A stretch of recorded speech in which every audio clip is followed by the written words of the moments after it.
BYD መኪናችሁ ሲም ካርድ እንዳለ የምታውቁት ምን ያክሎቻችሁ ናችሁ?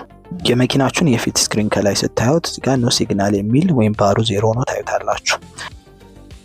በፓሴንጀር በኩል ያለውን ኮፈን እንደዚህ ጋር እንደምታዩት ስኩዊዝ አድርጋችሁ ትከፍቱታላችሁ። እሱን ከከፈታችሁ በኋላ እዚህ ከላይ ጋር የሆነች ሌላ ከቨር አለች፣ እሷንም ትከፍታላችሁ። አሁንም እሱን ካወጣችሁ በኋላ የሲም ካርድ ማውጫ ተጠቅማችሁ ሲም ትታያችኋለች፣ እሷን ገፋ በማድረግ ሲም ካርዷን ማውጣት ትችላላችሁ።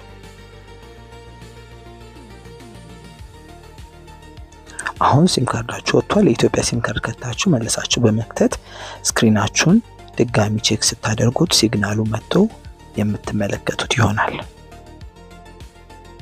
ስክሪኑ ላይ ሲግናሉ ከመጣላችሁ እዚህ ጋር የምታዩትን የBYD ቁልፍ ከኛ ጋር ማግኘት ስለምትችሉ አሁኑኑ ኦርደር አድርጉ። ቴሌግራም ቻናላችን ላይ @kamina VIP ብላችሁ በመግባት በቀላሉ ኦርደር አድርጉ።